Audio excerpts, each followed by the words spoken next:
Yeah, so I'm sure at the Lebanon war that came up, it was before my time there, but I am sure that that was a situation. No, the recent The second. The what? Second. The last, so the last, there was demonstrations for Israel, and not enough, not in the way that was in different places in Europe, but we had 2 or 3 demonstrations there, but yeah, it's not so natural like in a different This places. person said they had to go to Norway because they didn't allow any in. There was. There was? I have a question. You were speaking about the youth and the ones who make Aliyah. So are there any thoughts, or maybe there is some program for, because I know some of people who came from Sweden for, back influence in Sweden. You're speaking about a local leadership, young leadership. Is there any attempt to bring those who are already Israeli to influence back in Sweden? I mean, through some. There are many ways it could be done. Yeah, there are right now. I wish Shlichim would come back.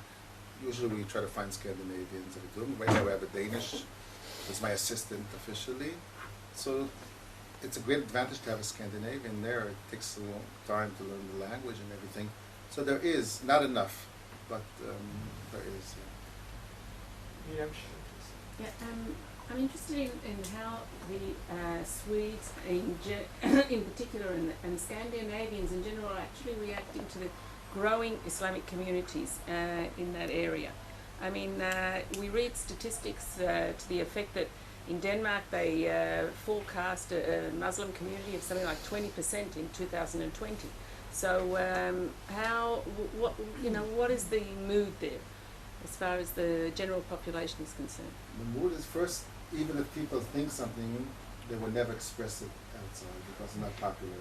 In Scandinavia, nobody would speak against the Muslim society or immigrants. To speak against the immigrants is something that is not acceptable, and there is official and not official. So official, nobody speaks about this problem. In Denmark it came up a lot because of the cartoons and everything, and when some states they wanted a Muslim state and everything, it passed the borders for many of them. In Sweden, again, there is a discrimination when it deals with finding jobs for the immigrants. They always prefer to take somebody with a Swedish name, and the youngsters, I would say, feel that in some aspects. So they are concerned. They stopped almost the immigration right now.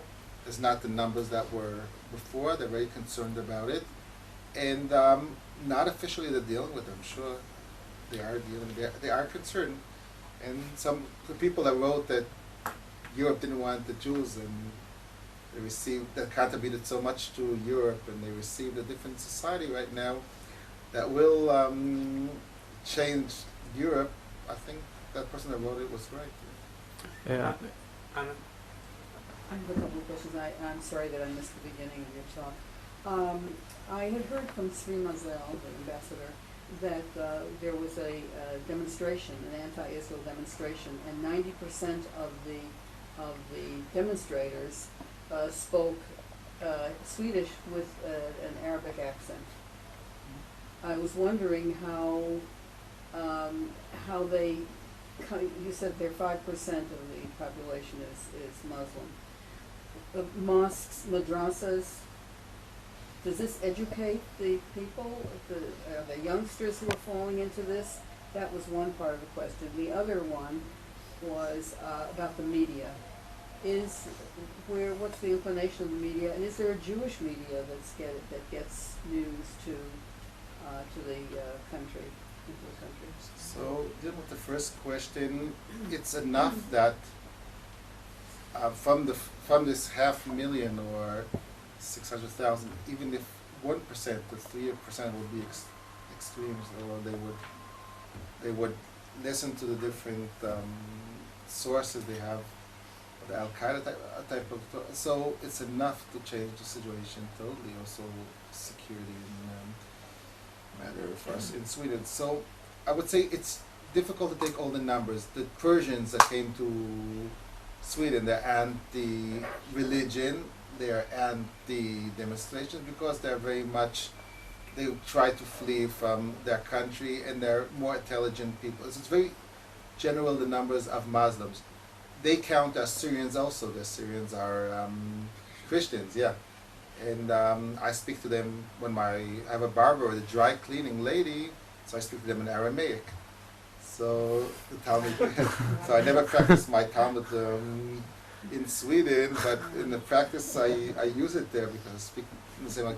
So the numbers are, I would say, of immigrants include also 30,000 of them. But again, it's true. There are a bunch of them, and there are a bunch of youngsters that are frustrated. They're influenced from what's happening around the Islamic world, and that's even enough to have this type of demonstrations around. And the second question was About the media. the media. There is a Jewish radio, but doesn't influence too much. It doesn't get around. So there's It's no- difficult. So if what's the slant of the news? If they don't, do they tell facts, or does Israel get any kind of benefit from the media, or is Usually not. It's totally the opposite. I had one example. I brought a friend of mine was a victim. His daughter was killed in Kvishesh here, and I brought him afterwards to Sweden to speak and everything. And I succeeded to get a big article in the front page of the newspaper, and that was unique that I succeeded with that. But usually, it's very anti. Which newspaper was that? Svenska Dagbladet. Which is the least anti. The least, a little least, yeah.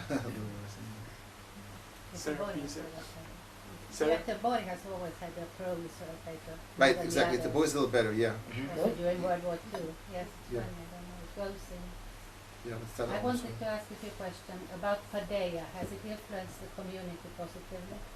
The community not at all. No? Not, but there is an institute that is an educational institute, and the wife of the former rabbi, conservative rabbi, is leading it. She's a brilliant lady, Barbara Spector. She's brilliant, and it's the good benefit. And sometimes there's good youngsters that come there, come for a year, influencing the community. I would say not at all. But it's nice to have some youngsters once in a while. But the Swedes don't study there. There's not so many in this, and it didn't work. And educational for the teachers wasn't a big success. And you couldn't invite the lecturers to the community that come anyway? We do that sometimes, yes. We do that sometimes. We have some contact, but it's not I would call it influence. Okay. Have you got a Beit Din Legior? That's We have a bidin. My father-in-law was involved with it. The chief rabbi, there's many problems today with them. They don't know what they want exactly with these questions. It's a big mess in Israel and also out there. I guess you already heard about it and familiar about it. And they're causing problems that we have supporters, and I would say that the converts are Delta 3. There are people that are looking for some meaning in their life. Some of them are a bit cuckoo, a little nuts, that are looking, who wants to be a Jew in Sweden. It's like something that looking for something, thinking that if they convert, they'll have a better life afterwards. And there we have to be careful who do we accept and who not. And I don't want to start with stories because we'll never end with that. And there is mixed marriages that the husband or the wife want to join the Jewish people. And there are others that really do believe in Judaism, and they know what they want, and they're secure in what they want. And there today, the policy of Misrad Apnim is totally. I cannot understand what's going on right now. And those that want to support and want to be part of the Jewish people and just causing problems and problems and problems. That's pretty sad now. So but we do have a course, yeah. We have a course Legil 2 years. And, yeah, my sister. Do they know that they face problems in Israel? Or? Yes, they do, and most of them were accepted. The former rabbi accepted all of them, but the new rabbi, again, it's politics. They go around little problems now, but it'll solve itself. Just one more question about the Holocaust. When is someone going to pick up real Holocaust research in Sweden? What? Holocaust research. I don't know if you know about it, but there was an excellent Dutch book. So there's that knows about the Maybe. Wallenbergs, about all the money Sweden made during the Holocaust. Aldous and Phoebus. Yeah, right. But nobody picked up on that in Sweden. They Not write enough. around the issue, not on the issue itself. I know. I have evidence personally that for something else. I was visiting up in the north in the big mines up Yeah. there. Really. Yeah, Q&I, right? You're familiar with that? And they showed a movie about the history of the mine and the city and everything. And then the Second World War, where they just disappeared. Like I don't know, like what? I said, does nothing happen? I know this was a very active place in the Second World War. I heard and everything. Say, I was scared to speak because of so many Jews. At the end, they came to me. It's better not to ask questions about it. But there was no deal, no doubt they were taking the iron from there direct to Narvik in Norway, and that helped the German. So yeah, there were questions that should be raised and should be dealt with. And they tried to compensate the Judaism by opening this Padea and this institute by this $40 million, but I think that only a small amount. The government pays for Padea? Yeah, the government paid one sum of money for 40 million Swedish crowns instead of $40 million. not dollars, not dollars, no, much less. Less. No, it's okay, weekend, but still in crowns.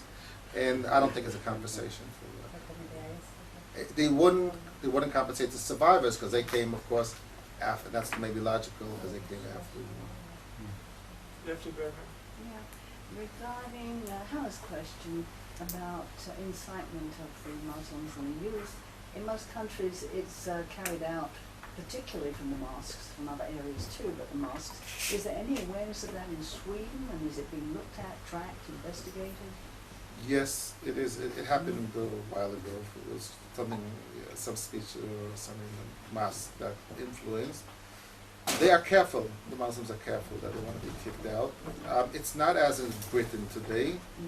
I saw the BBC also that program, the Shakti 2. So I don't think it's in that level yet in Sweden, but it may develop. They are very much. They have their own neighborhoods. It's very much there. You don't see them mostly in the middle of the town, but they have their neighborhoods and it's a place that's scary to go.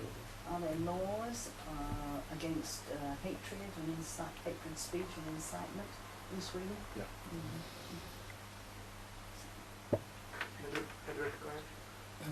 Is there any sort of pan-Scandinavian Jewish community where they're in touch with each other from?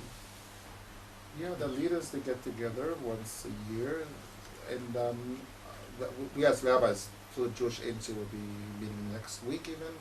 So we do have contact between, maybe not enough, but that's questions to deal with those kind of things. Sure. Yeah, Shuf is a good example, right? The students get to meet, and it's very good. A lot of marriages and couples come from there, right? So that's wonderful. Every year, exactly. That's very important. The student Are movement. the languages close enough so that they can all understand each They other? speak English. Yeah, Norwegian and Swedish are close enough. Finnish is totally different, but they all understand Swedish. The Jews from Finland and Denmark, more or less, they understand. Or they speak English. Yeah. It's changed in Finland. The youth, they don't understand Swedish anymore. Not anymore. It's a problem.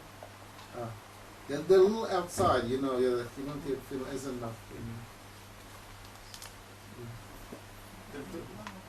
Yeah. One more question. Is there any attempt of the Jewish youth organizations in the big cities of Sweden to be in communication? I was in Italy for 5 years. I lived there. And they very definitely used to be in contact with the big cities, Rome, Milan, and so on, so that the youth had a bigger choice of people, and that did lead to marriages and so on. So they do that by this shuf, once a year, the parties. Not enough, I would say, in educational level, but there is, of course, there is contact. Informal social things, meetings and so on. There is a lot of couples now Choice between groups cities. going Yeah, on. a lot of couples between cities, and there is now. It started. Yeah, look, first of all, sorry. One more question. No, How would you describe the future for the Jews, Judaism in Sweden? Well, you have to be a prophet. Yeah, the prophet is prophecy is left to Shotim, we say to the Hebrew. But it will go down. Survive? Yeah, it will survive, but it won't be the same numbers anymore. In Denmark, the last few years, really the numbers went down tremendously, really tremendously. Stockholm, the other communities like Malmö is totally starting to disappear. Totally starting to disappear. And Gothenburg is still keeping. I think we lost 500 members in the last few years. The numbers will, yeah, increase. But there is a little future now. Like the school went down, and now there's a lot of children in the kindergarten. So the numbers will decrease, but at the end of the day, we'll survive in some level. Yeah. What's the situation though with regards to Reform, Conservative, and Orthodox? The Orthodox are very stable, meaning youngsters that are interested in Judaism, they come somehow to Meir Kiva, and they're not religious. They're not religious like in Israel, Dati'im Chilonim. But the interesting thing is that though if you're interested in Judaism, you look for it more in the Orthodox way, in the Scandinavian shape or style, and it's not exactly the Bnei Akiva in Jerusalem is totally different. So the Reform, there are usually mostly Americans, about 40, 50, 60, not so many of them. Most of the community is traditional, meaning they want to keep on the traditions that were for generations before. The mainstream of the community is pretty lost because the conservative movement that was maybe could attract Jews many years ago, like the organ style in the synagogue, doesn't attract anymore. There was a vote if women should have same rights as men in the synagogue, and they placed it like a political vote for women's rights. And whatever happened that the egalitarian movement, the egalitarian won, meaning that the synagogue should be similar rights for men and women, but those that voted never come to the synagogue. So whatever happened, that the elder generation that do not like this decision, and they're going from a big synagogue of 1,000 people in a regular Shabbat, they're down to 70 people. But even years ago there were 200 or 300 without bar bat mitzvot. The Orthodox synagogues are stronger. They have a daily minyan, and life is continuing, and Bnei Akiva is flowering, and so most of the activities are, I would say. So again, it's an advantage to be in a whole community together, but there are difficulties. Yeah, first of all, a lot of thanks, because really, thanks to your visit, you open up an area for which you can realize that we speak about the American Jewish community, the Jewish community. It's very, very important to have this occasion, even in a small circle, of at least getting exposure to somebody who can look from the outside and from the inside on a community like Sweden. So I'm extremely grateful that you came. I have a couple of remarks, perhaps also a question. Well, the issue of the schools is very interesting because the Italians have the same attitude. Italians go, except children of. You want first, Aaron? No. Just go on. Yeah. The Italians accept children of non-Jewish mothers, provided they know that the children will convert. That's their policy, and they are under pressure, but they stick to that. And I think there is much to be said for that. Look, the one thing I think that Sweden doesn't realize the troubles it is bringing upon itself is its attitude toward the Muslim community. I mean, in fact, I didn't know that you were forced to leave your house at a certain moment. We also know that the Malmö is the only community in Europe where ever a synagogue service had to be held during the Lebanon War outside the synagogue because the police couldn't assure them. And even though the Swedes keep it very quiet, in my opinion, Malmö is going to be one of the major trouble spots, not only of Sweden, of the whole of Europe. We already know that the police cannot go in Malmö only with 2 police cars, because with a single police car they are burned. The car is burned. The ambulances are afraid to go in there. It's only because nobody is interested in Sweden that you don't hear much about it outside Sweden. But I think that the Swedes, that the attitude of helping the weak, which is this false solidarity of people who do not understand the difference between weak and criminals, is one of those things which ultimately breaks up all these traditional societies which belong to the labor parties. And I have no doubt that if we meet again in the future, the situation in a town like Malmö will not be better than it is today. Look, I was always told that the Bonnets were viewed as Jews. You say they are not. Yeah, they're viewed, but they're not Jewish. They're not Jewish, they don't view themselves as Jewish.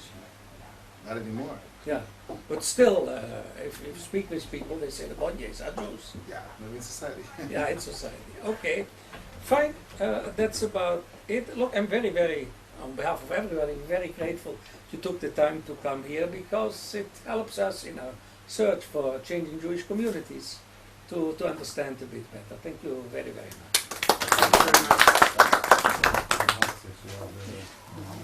Thank you for coming. Our next event is going to be on Stephen Cohen. Stephen Cohen on the Sunday the November 18th. 18th, Sunday morning.